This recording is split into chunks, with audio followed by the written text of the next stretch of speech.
He was blackmailed about his mom's bank card, he lost everything. Imagine finding out the person you trusted most faked having cancer for years. I shaved my head in solidarity, fundraised, sat by her hospital bed crying, all of it was fake. I want to share this because I still don't know how to process it. Maybe someone here has been through something similar. Please be honest with me. I don't know if I'm a fool, a bad son, or just broken. I don't know how to start this without sounding like a walking Reddit cliché. Like one of those posts where you think, no way this is real, and then you keep reading and it gets worse. That's where I'm at right now. Worse. I, 26M, just found out 2 weeks ago that my mom, 56F, who has been battling cancer since I was 19, never had it. Not once. Not for a single goddamn day. She got arrested for fraud, and the truth came out like a dam breaking. But I want to back up and give you context. Because I didn't just believe her. I lived her lie. I bled for it. I shaped my whole adult life around it. She told me she had stage 2 breast cancer when I was midway through sophomore year of college. I was already struggling, introvert, first-gen college student, working 2 part-time jobs. I got the call in the middle of my shift at the campus dining hall. She sounded calm, weirdly calm, but I remember the phrase, "Don't freak out, baby, we caught it early." I walked into the walk-in freezer, sank down behind the frozen peas, and cried like someone had died. Because in a way, I thought someone might.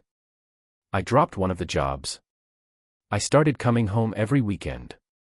She had a folder of medical documents that she'd leave out casually. Lab reports. A calendar with chemo dates. Doctor's notes with scribbled signatures. I never questioned it. I even shaved my head in solidarity during her second round of chemo. She cried and told me I was her angel. I posted the video on Facebook. It got shared a couple thousand times. People said I was the perfect son. You know what hurts the most? I was proud of being the perfect son. When I graduated, I didn't move away even though I had offers. I stayed close. Got a boring admin job at a paper company 40 minutes from her house so I could be around if it came back. It always came back just when my life seemed to be gaining momentum. I had one serious relationship in college, Sarah. She was incredible. Brilliant, emotionally mature, wanted to travel. But she also had boundaries, and one of them was that I needed to start choosing a life we could build. She asked me if I'd ever consider living out of state, just once. And I said, not while my mom is sick. I remember how quiet she got after that. We broke up 6 months later. I told myself it was because she wasn't patient enough. Now, I think she saw something I didn't. Anyway, fast forward to 2 weeks ago. I get a call from my aunt, my mom's sister. She's freaking out. You need to come down to the police station, she says. It's about your mom. First thought in my head. Oh God, the cancer's back and she collapsed or something. Like an idiot, I rushed down there in a panic, thinking I'd find her hooked up to N4 in a back room. Instead, I walk in and find her in cuffs. Sitting on a plastic chair, staring at the floor like a kid in timeout. They didn't even have to break it to me gently. One of the officers, this gruff guy who looked like he'd rather be anywhere else, told me straight up, your mother's being investigated for multiple counts of wire fraud and falsifying medical records. We believe she's been collecting donations under false pretenses. I laughed. Laughed. Like a full-on, haha, what the hell are you talking about, kind of thing. They thought I was in on it. That was the worst part. They asked me if the bank account where the GoFundMe donations went was mine. It wasn't. But my name was on the campaign. She'd used my words from that shaved head video to launch it. Turns out, she'd collected over $140,000 across 3 different fundraising platforms over the last 7 years. Mostly small donations, mostly friends and family, some strangers. I sat through 2 hours of questioning before they let me go. I wasn't arrested, obviously, I had no idea. But I walked out of that station feeling like my skin didn't fit me anymore. Like I didn't know what reality was. I drove to her house, our house, technically. She's lived there since I was a kid, and I've always chipped in for taxes and repairs because, you know, cancer. There were cop cars outside. Neighbors were staring. And then it hit me, everyone would know. Everyone who ever gave $1. Everyone who brought casseroles. Everyone who called her a warrior. That night, I sat in my car for 3 hours. Didn't go inside. I just sat there thinking about every time I cried over her hospital bed, every birthday I canceled, every vacation I never took. All the life I put on hold for someone who was playing dress up with my future. I haven't spoken to her since. She tried calling me from jail. Left a message, please, baby, just talk to me. I'll explain everything. What the hell could she possibly explain? I feel humiliated, betrayed, furious, and hollow. Like I've been emotionally catfished by my own mother. I want to scream. I want to sleep for a month.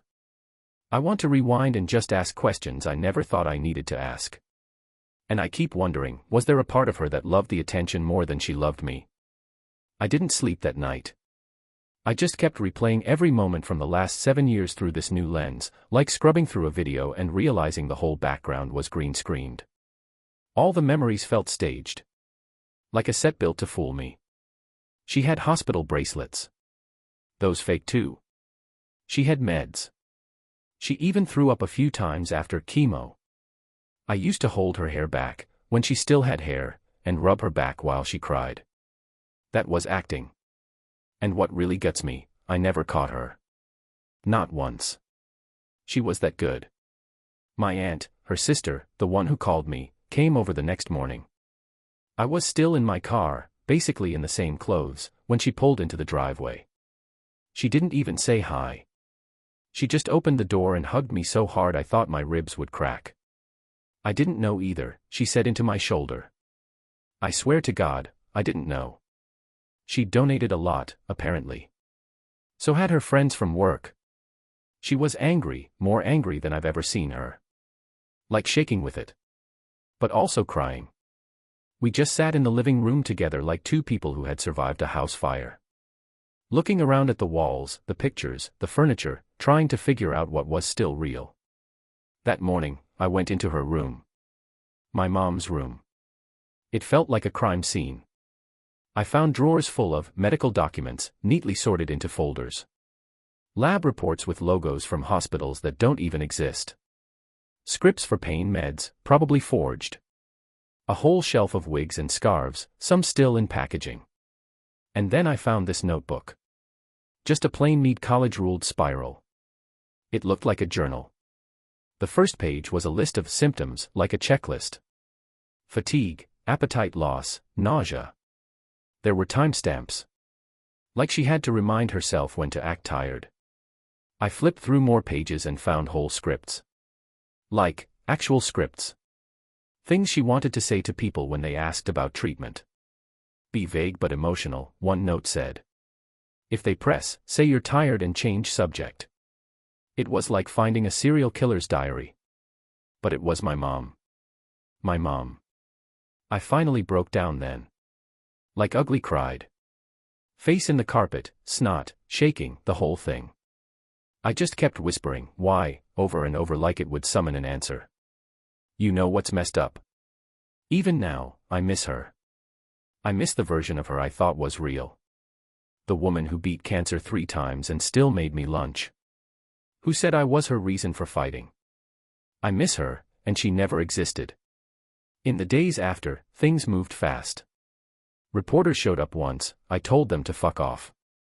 My work told me to take a week off, mental health leave. Everyone who knew me is either texting to say they're sorry or giving me weird looks like I'm radioactive. Some people think I must have known. I didn't. I swear to God, I didn't.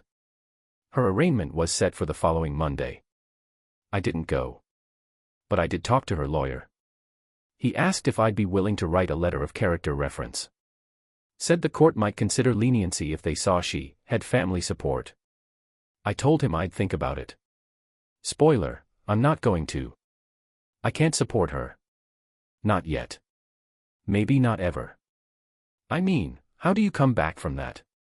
How do you rebuild trust with someone who used your love like a goddamn business model? My therapist, yes, I got one, finally, said something that stuck with me. She said, There's grief, and then there's betrayal. Betrayal is grief with nowhere to go. That's exactly it. I'm grieving someone who's still alive. Still breathing. Still somewhere out there probably convincing herself that she had no choice. That's the other thing. I keep asking myself, was this desperation or pathology?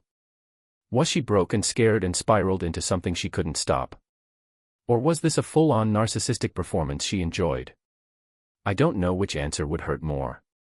You know the worst moment so far? My birthday was last weekend.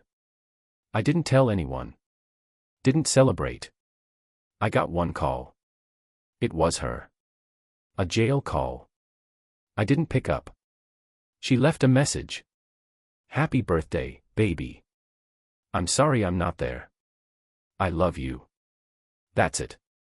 3 sentences. Like she forgot she shattered me. Like she thought she still had the right to say those words. I saved the voicemail. I don't know why. Maybe to remind myself that it really happened. I've been going through all the old videos and photos lately. I don't know why I keep torturing myself. Maybe I'm trying to spot the cracks I missed. See if her eyes ever gave it away. But no, she was flawless. In one video, she's wearing a pink bandana and talking about embracing the fight. She looks tired, but not sick. She says, I'm just so lucky to have my son. He's my miracle. And then she hugs me. The camera pans over and I'm just sitting there, holding her, smiling like I'm the lucky one. I want to punch that version of me in the face. Not because I was stupid, but because I gave everything, to someone who never deserved it. And I don't know how to get that part of me back. The worst part of all this. Life just kept going. Bills still showed up. Emails kept piling in. My manager started asking when I was coming back. Friends texted like they didn't know what to say, so most just didn't say anything. And I don't blame them. What do you say to someone whose mom faked cancer? Sorry, your entire life was a con. There's no Hallmark card for that. The only person who really stuck by me was Dev, my best friend since freshman year. He showed up 3 nights ago with a 12-pack and no questions. Just sat on my couch, flipped on some terrible kung fu movie, and passed me a beer. After an hour of silence, he goes, you ever think maybe she started with a lie so small it didn't seem like a lie at the time? I looked at him. Like what? Like maybe she said she was sick to get someone to stay. Or to get out of a debt. Something dumb. But then it worked. And the lie started growing legs. It weirdly made sense. My mom always had this thing about attention. She didn't like being ignored. Every holiday had to orbit around her. She'd get sick whenever someone else was getting too much spotlight, weddings, graduations, even my high school prom. I thought she was just dramatic. I didn't think she'd turn it into a whole career. Dev's theory kept rattling around in my head. What if it started small? I started reading about Munchausen syndrome. Factitious disorder. People who fake illnesses for sympathy. It's real. It's rare, but it happens. And some people go deep, shaving their heads, forging labs, injecting themselves with bacteria. Some even go to hospitals and get surgery they don't need. And as messed up as it sounds, that almost gave me comfort. Like, maybe she was sick in the head. Maybe there's a name for this. A disorder. Something to explain the unexplainable. But then I'd remember the money. $140,000. That's not just a cry for help. That's theft. She didn't just want sympathy, she profited from it. So now I'm stuck in this mental tug-of-war. Is my mom mentally ill, or just evil? I finally caved and visited her in jail. I don't even know why I went. Morbid curiosity. Closure. The need to scream at her in person. She looked smaller. Frail in a way that wasn't physical. Like all the weight of her lies had finally crushed her spine. Her hair had grown out, no wig, no scarf. Just gray roots and dark circles. Baby, she said when she saw me. I didn't hug her. I sat down across the glass and picked up the phone. Why? I asked. She teared up immediately. But I noticed something. There were no tears. Just the act of crying. The kind where your voice shakes and your face twists, but your eyes stay dry. That's when I knew. She was still performing. She went into this whole story. Said it started when she got fired from her job and didn't know how to pay bills. Said a friend gave her $500 after she mentioned a health scare and it just spiraled. I never meant for it to go this far, she said. But people wouldn't stop giving. And you were so proud of me. I couldn't take that away from you. I dropped the phone. Proud? Proud? I wanted to scream that she didn't give me anything to be proud of. That she took my love and used it like a marketing campaign. That I lost Sarah. That I lost years. But I didn't scream. I just looked at her. You were supposed to protect me, I said. And then I stood up and walked away. She yelled my name. Guards told her to sit down. I kept walking. It's been 4 days since that visit. Haven't heard from her since. Court is next month. She's facing charges that could mean years in prison: wire fraud, mail fraud, identity theft, falsifying medical records. The DA is apparently not playing around. Meanwhile, I'm trying to rebuild my life. But the weirdest thing is, I don't even know what my life was, now that the foundations turned out to be fake. I've started thinking about moving. Selling the house. Cutting ties. Starting fresh somewhere where people don't look at me like a co-conspirator. But that feels like running. And I've done enough of that, not physically, maybe, but emotionally. I ran from red flags. I ran from hard questions. I let myself believe the easier version of the truth. I talked to Sarah, by the way. Yeah, that's Sarah. I sent her a long message, not expecting anything. She actually replied. Said she was sorry.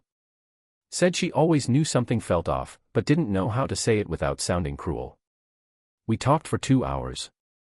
Nothing romantic. Just two people, a little older, a lot more broken, comparing notes on who we used to be. She said one thing that stuck with me: you're allowed to mourn the version of her that existed in your head. That was still love. Even if it was based on a lie. And damn, that hit. Because yeah, I did love my mom. Maybe I still do. But that love doesn't mean I have to excuse her. It doesn't mean I have to keep setting myself on fire to keep her warm. It just means I'm human. And maybe, finally, I'm allowed to be one again. Update 1. Wow. I didn't expect this post to blow up the way it did. I honestly thought I was shouting into the void. But I've read every single comment, every DM, every story shared. Thank you. Truly. A lot of you said I was being too soft on her. That I'm still in shock, still in that first stage of trying to make sense of the senseless. And I think, you're right. Some of you were kind. Others were brutally honest. I needed both. What really got me were the people who said, you need to start grieving who you thought she was, not who she is. That's exactly where I'm at now. That emotional funeral. And it's quiet. No flowers. No closure. Just silence and memories that don't feel like mine anymore. So, here's the update. I wrote a letter to the DA. It wasn't easy. I had to be honest, and honestly, it hurt. I told them I wasn't involved, that I was as much a victim as anyone else. I explained the emotional toll, how I'd rearranged my life, lost relationships, made financial decisions, all based on her lies. I didn't ask for leniency. I didn't ask for mercy. I just asked that the court consider everyone she hurt, not just the people who donated, but the people she manipulated emotionally. And I said I would not be attending her sentencing. That felt big. Like drawing a line in the sand. But the fallout hasn't stopped. One of my cousins called me 2 nights ago. He was pissed. Said I was abandoning family. That I should stand by her no matter what because blood is blood. I told him that blood doesn't give you a license to destroy people. We haven't spoken since. Then yesterday, I found out someone had tagged me in a Facebook post. One of my mom's old friends, defending her. Saying she must have been desperate, that she only did what she had to do to survive. And there it was, my name, my face, dragged into this weird crusade to paint her as some Robin Hood figure. I reported the post. Blocked the account. But it just reminded me, I'm never fully escaping this. No matter what I do, part of me will always be the guy whose mom faked cancer. My therapist says the real work starts now. That the crisis is over, but the healing is just beginning. So I've started writing again. Journaling. Stuff I haven't done since college. Not for Reddit, just for me. I write letters I'll never send. To my mom. To Sarah. To the version of myself I used to be. One of them started like this. You didn't fail. You loved the best you could with the information you had. I'm trying to believe that. I've also made a decision. I'm selling the house. Yeah, it's technically still hers, but since she'll be gone for a while, and there's likely restitution involved, the lawyers say I can petition for it through civil court. It's messy, but it's possible. I don't want the house. Every corner reminds me of the lie. The fridge magnets. The couch where she'd recover from chemo. The garage still full of pink ribbons and old fundraiser banners. It's a haunted house with no ghosts, just shame. I'm thinking of moving to Oregon. I don't know why, it's just always felt like a clean slate kind of place. Trees. Mountains. Rain. I don't know anyone there, which is kind of the point. I know it won't fix everything. But maybe it'll give me space to figure out who I am without this weight. Also, and this is small, but it felt huge to me, I got a birthday card in the mail. Handwritten. From my old high school English teacher, Mrs. G. Inside, it said, "You were always the most thoughtful kid. I hope this year, you learn how to be thoughtful with yourself." I ugly cried. So yeah, that's where I'm at. Still processing. Still hurting. But maybe a little less frozen than before. And to the Redditor who commented, "You didn't fail as a son. She failed as a mother." Thank you. I've read that sentence every morning since. I don't know what happens next. But I know it starts with me, not her. Update 2. So, remember how I said the court stuff was pretty much settled? Yeah. That didn't age well. About a week after I wrote that last update, I got a call from a lawyer I'd never spoken to before, not my mom's defense attorney, not the DA. This guy was representing a group of donors. People who'd given to her GoFundMe, her Facebook fundraiser, a couple checks mailed directly to our house. They're filing a civil suit. Not just against her, but against the estate, meaning anything in her name, including the house, could be seized to help repay victims. And since the house was jointly signed over to me a couple years ago, something she framed as a gift of trust at the time, it's considered part of the assets they're targeting. So now, instead of selling the house and using the money to start fresh, I'm staring down the barrel of losing it altogether. Best case scenario, I'll be lucky to walk away with nothing. Worst case, I could be dragged into depositions or have to prove I didn't know this was all a scam. The lawyer didn't outright accuse me, but there was an edge to his voice. Like, how could you live in the same house and not notice? I get it. I would have asked the same thing 6 months ago. But it doesn't make it any easier to swallow. I called Dev and told him. He came over again. Sat in silence. That's kind of our thing now, wordless solidarity. He finally said, "You know, man, you might need to hit rock bottom before you can build anything real." I laughed. What if this is rock bottom? He didn't even blink. Then dig. That night, I drank too much. I don't do that often, but that night I needed the volume turned down on everything, the shame, the fear, the memory of that voicemail. I pulled out that notebook again. The one with her fake symptom log. And then, almost without thinking, I flipped to the back pages I hadn't touched yet. There were letters. Drafts. To me. One said, "If you're reading this, then everything's come crashing down and you hate me. I'm sorry. I never wanted to hurt you. But I knew this house would be yours someday, and I needed to make sure it stayed in the family." Another one started. "You were always my favorite person. I just didn't know how to tell the truth and still be loved. God." That one wrecked me. Because I still don't know if it's real. Those might just be more lines from the same never-ending play. Manipulation to the very end. Or, maybe that was the closest she ever came to being honest. This whole situation has messed up my sense of what's real. People say to trust your gut, but my gut believed her. 4 years. I don't trust it anymore. And maybe the hardest thing to admit is, part of me wants to forgive her. Wants to believe she was broken, not cruel. That she didn't enjoy it. That it wasn't all some long con to see how far she could push a lie before it snapped. Because the alternative is that I never had a mother. Just a woman playing the part. My therapist said something this week that felt like a punch to the throat.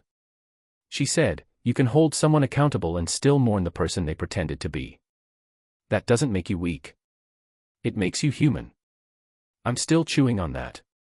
Anyway, practical stuff. I've hired my own lawyer. A guy who specializes in fraud-adjacent civil defense.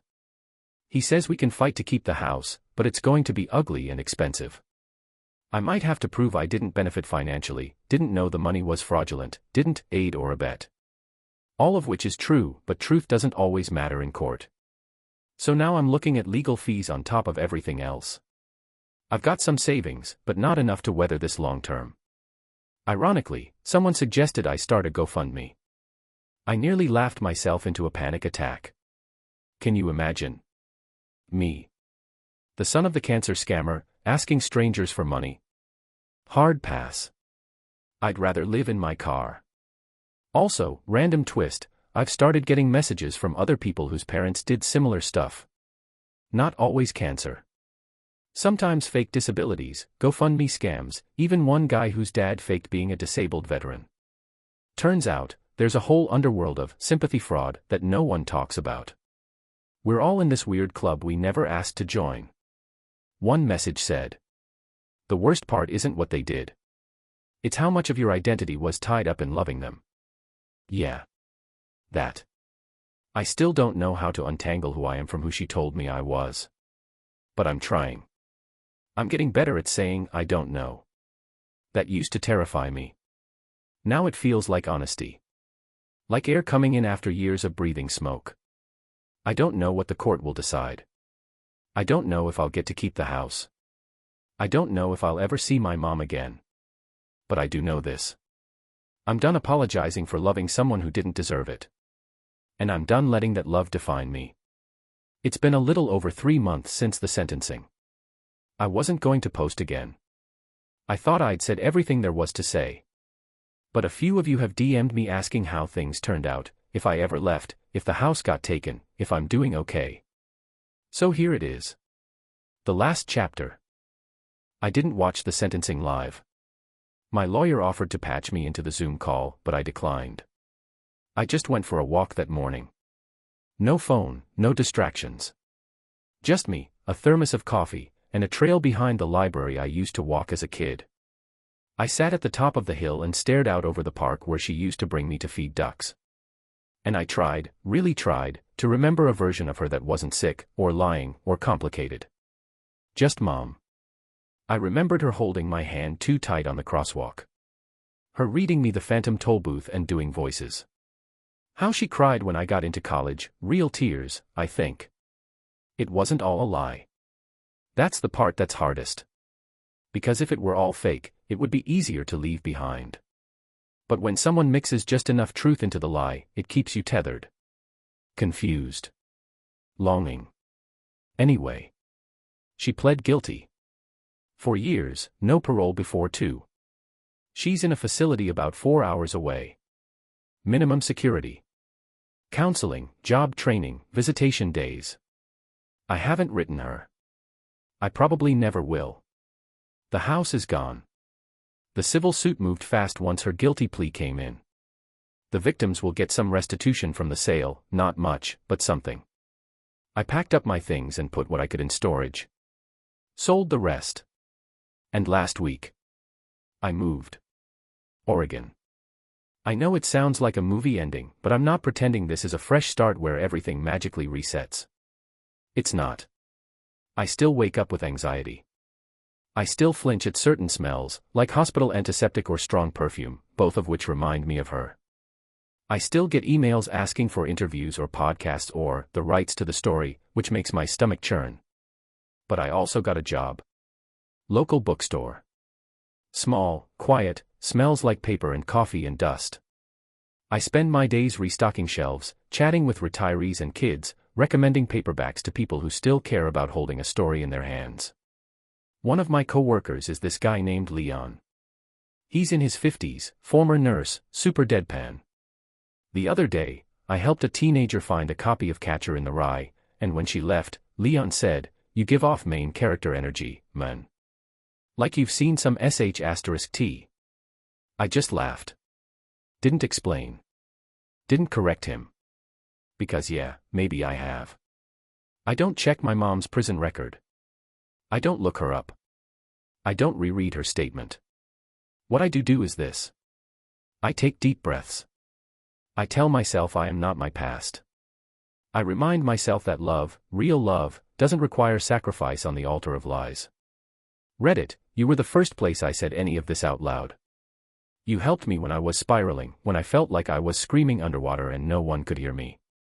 Some of you were harsh. Some of you were kind. Some of you told your own stories, which made me feel a little less alone in the mess. To the person who'd met me to say, "Your pain doesn't need to be productive to be real, thank you." That line lives in my notes app now. To the person who told me I should write a book, maybe. But for now, this is enough. To those of you reading this who are going through something similar, who've had the ground ripped out from under you by someone you trusted. You're not stupid. You're not weak. You didn't deserve it. You loved. And that's not something to feel ashamed of. I used to think the worst part was being the son of the woman who faked cancer. But now I think the worst part would have been never learning the truth. Because the truth hurts.